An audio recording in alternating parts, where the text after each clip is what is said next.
Hey there, this is Pat Ennis of ENNIS Legacy Partners. Welcome to the Exit Readiness podcast. I'm here with co-host Walter Dial, CPA and tax partner at GRF CPAs and Advisors in Bethesda, Maryland. And my business partner, Corby McGordon, is also with us today.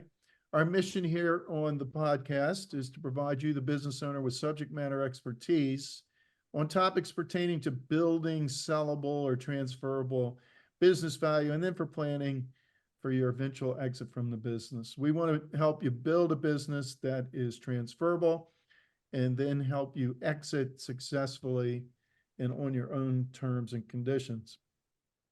Guys, as you know, our clients regularly receive emails from all kinds of investors expressing interest in buying their business. For example, just last week, a new client of ours forwarded to myself and to Corby one of these emails and asking our advice on what to do with the email as we help this client prepare for an exit.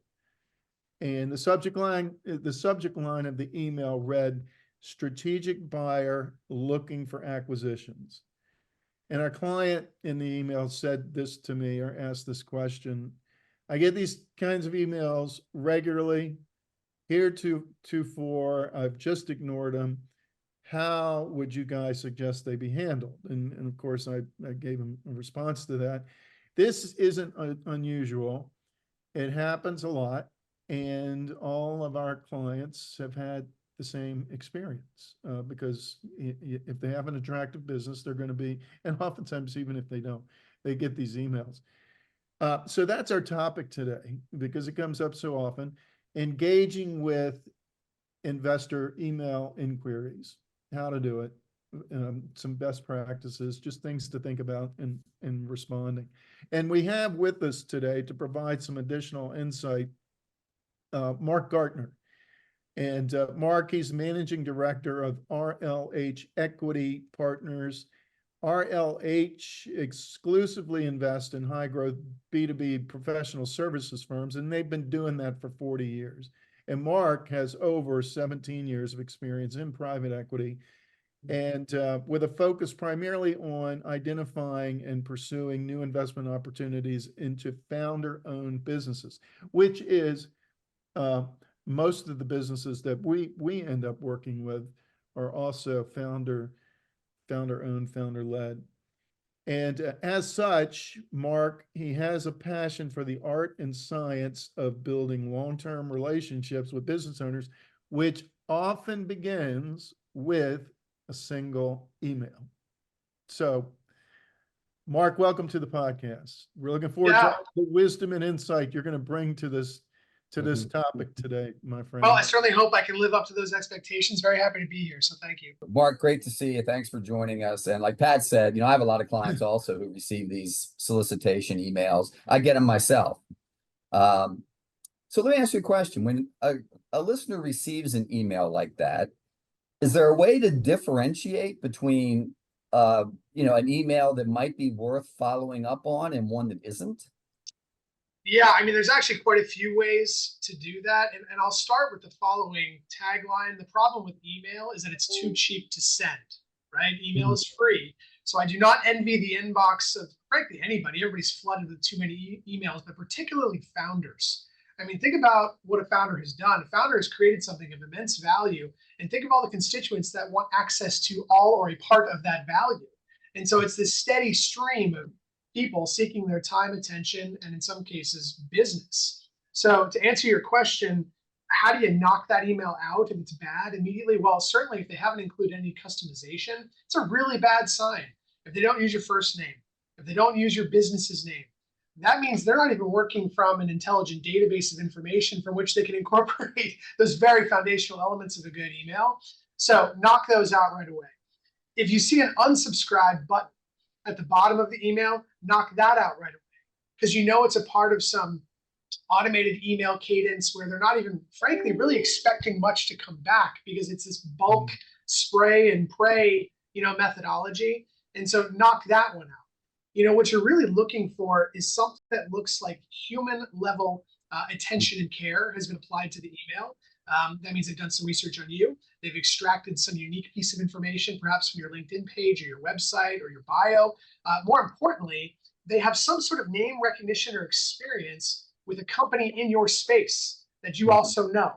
I mean, that, from our experience, gives someone the most credibility, is saying, we've worked with this other company, not to worry, we're no longer still invested, we're not a threat to you, but think about all the experience and muscle memory that we've gained as a result of those experiences that we could potentially lend to you. That's such a good starting point.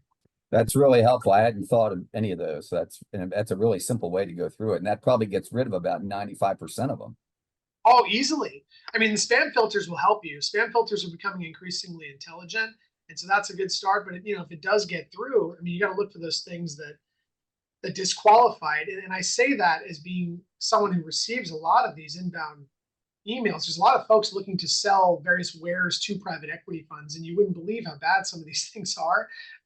But we also send quite a few emails as part of our deal sourcing process. Per Pat's introductory commentary, a lot of our relationships begin with a single email that, for whatever reason, made it through and triggered a Zoom conversation, and the relationship sort of ensues from that. Yeah.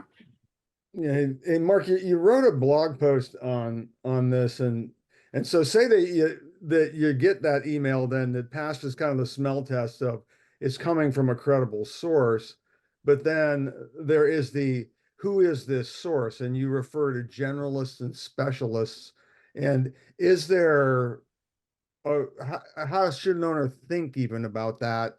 Which is preferable for them? Why would it be preferable to go with a specialist, etc.?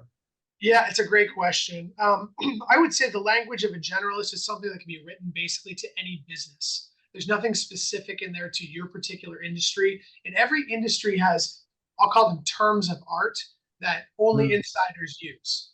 And so, for instance, let's say you have an ankle injury. If you go to a general practitioner doctor, they're going to approach you in a sort of generalist kind of way, trying to diagnose the problem. If you go to the world's foremost ankle specialist, it's a completely different level of detail and probably efficiency in communication, because they're getting right to the issues of the problem. Yeah. And that's what you would come to expect with a specialist. They're going to know exactly up to the minute what's going on in your industry. And they're going to want to know, hopefully somewhat empathetically, how you're dealing with some of those challenges in your space.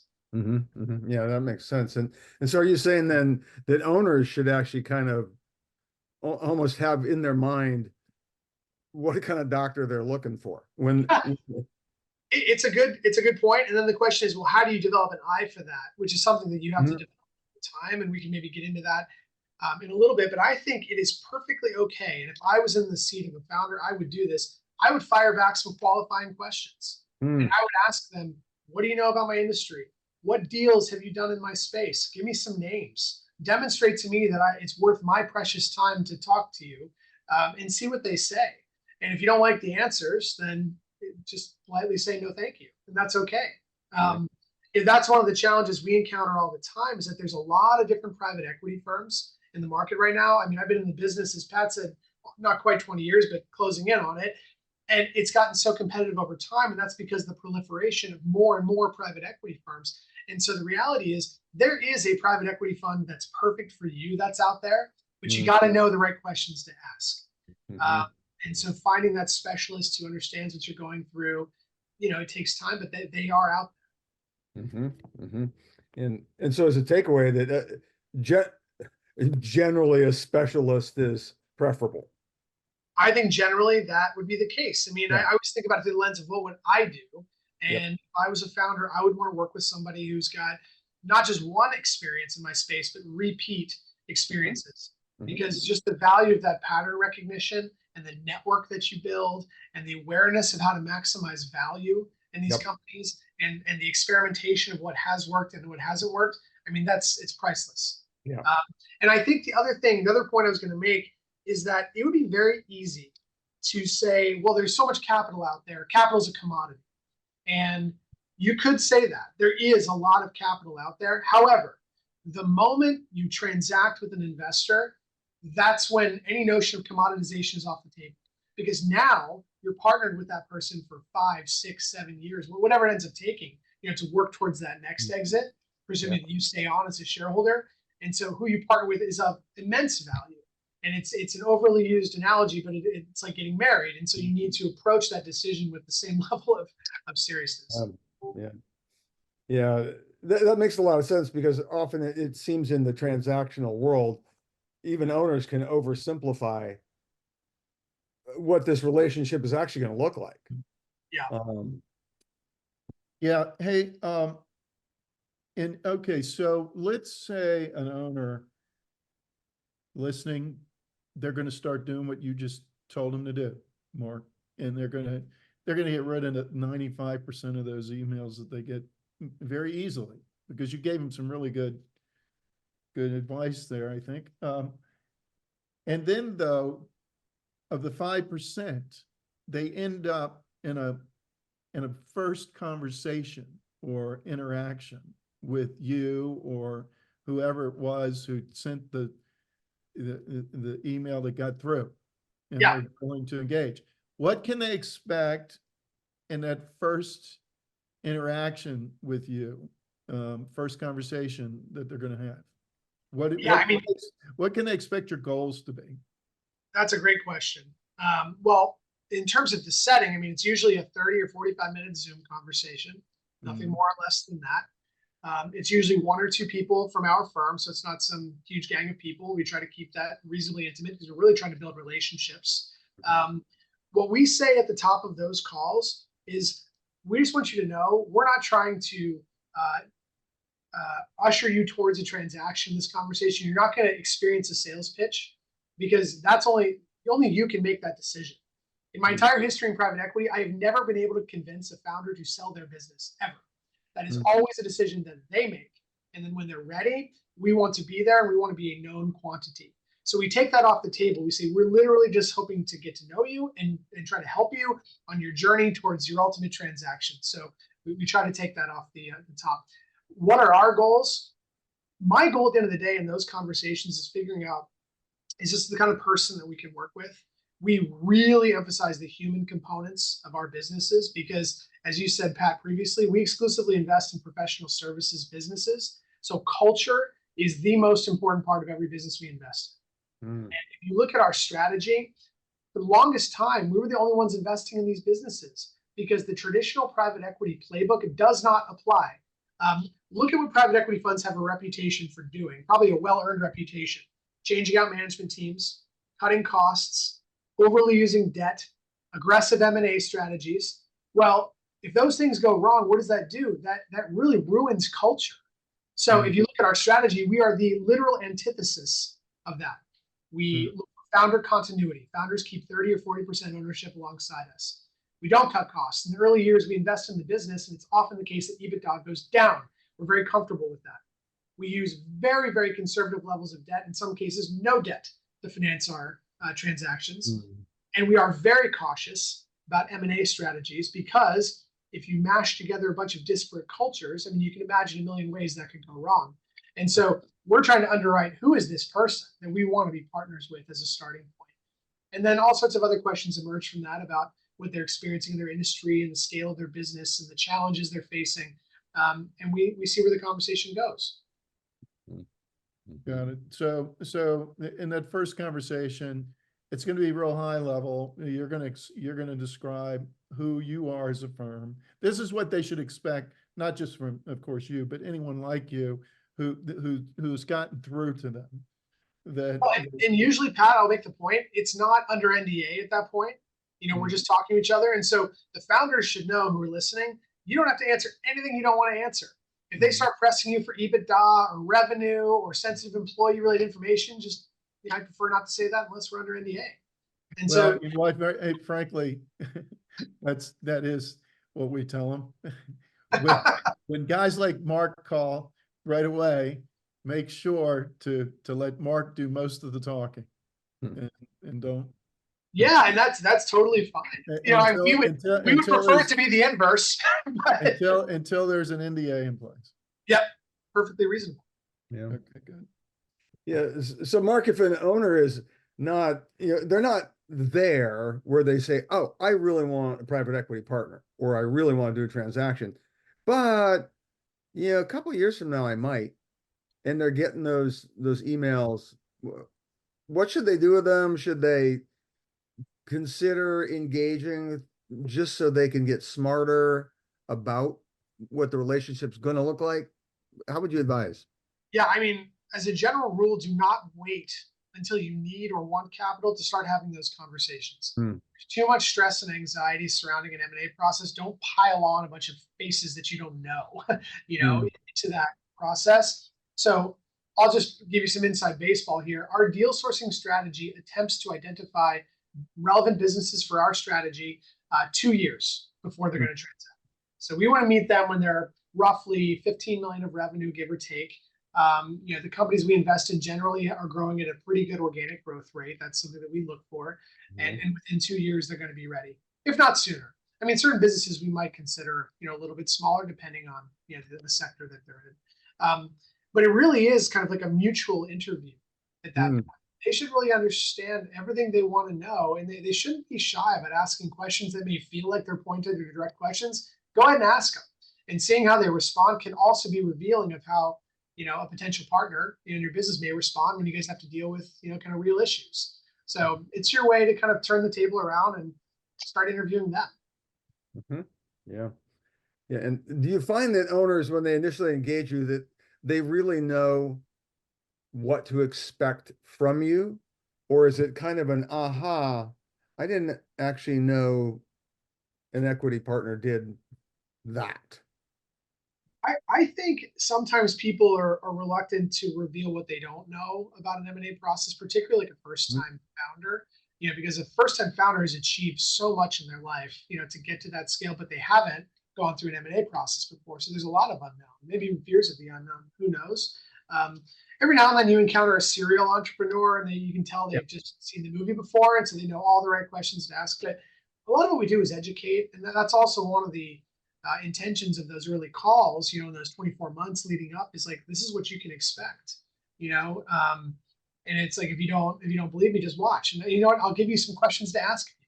So we like to arm people with the right questions to ask, because we think our model is so founder friendly. We're going to always look good, frankly, on the other side of those questions. Yeah, so. That's great. Yeah. In your blog post, you have a statement that says you need repeat interactions and relationship longevity to determine whether an investor is likely to add value to your business. Even, pull on that last part of that phrase. How's an owner going to think when they go, they're going to add value to me? What are they going to see in that partner? What should they be looking for? Yeah, I mean, that requires a little bit of vulnerability for them to say, I'm having challenges with this. A lot of founders will say things like, I've been reluctant to invest in formalized sales and marketing, for instance. And then we get to talk about the instances where we've helped people establish, those functions within companies. But really, as I mentioned before, that 24-month period leading up to a transaction, if you're having those repeat interactions with a potential investor, it's your way to figure out, is this group going to help add value to my business once I transact? Because what you don't want is someone who's just providing you capital and sitting back and hoping for the best. You want to know, how can this person bring the best of their resources, in our case, 40 years as a firm, to my company to help make it bigger, faster, stronger than I could on my own. So that's what you're looking for in those interactions. Very good. So Mark, are you doing any research on a company? And if so, how do you do that before you send an email? Good Yeah, question. there is the macro level research about the industries, and we would call that thematic research. So we do pick sectors of interest. We do research behind that and figure out who are the major players and what are the growth drivers and what are the risks and so forth, what are the valuations in that space. And so we would call that thematic research. Then you've got micro level research at the company specific level. And private companies have the privilege of being private. They don't have to reveal anything they don't want about themselves. However, I think there is this tendency for people to share more online than they used to. And you'd be surprised how much you can glean from LinkedIn. If you think about what LinkedIn has, you've got headcount, you've got 2-year employee growth, 1-year employee growth. You've got the geographies from which the work they're providing is being delivered. You've got an array of content that has been provided or not, which would in some cases indicate a marketing prowess or not about those businesses. And so it's little data-driven context clues like that can reveal, whether or not a business is going to be relevant for us. And it's one of the screens that we apply before we reach out. Websites also can reveal a lot. Now, it's a little bit of an art form to figure out how to get good at, reading the matrix of a website, so to speak.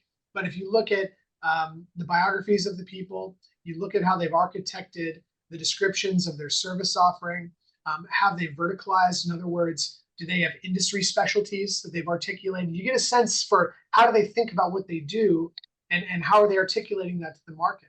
And if it looks like it's very linear and structured, I mean, that can be indicative of how they think about organizing their business. Okay, very helpful. Okay, so Mark, this has been extremely helpful and practical, and I think our listeners are going to benefit greatly. Is there anything that we didn't ask you though that we should have asked you?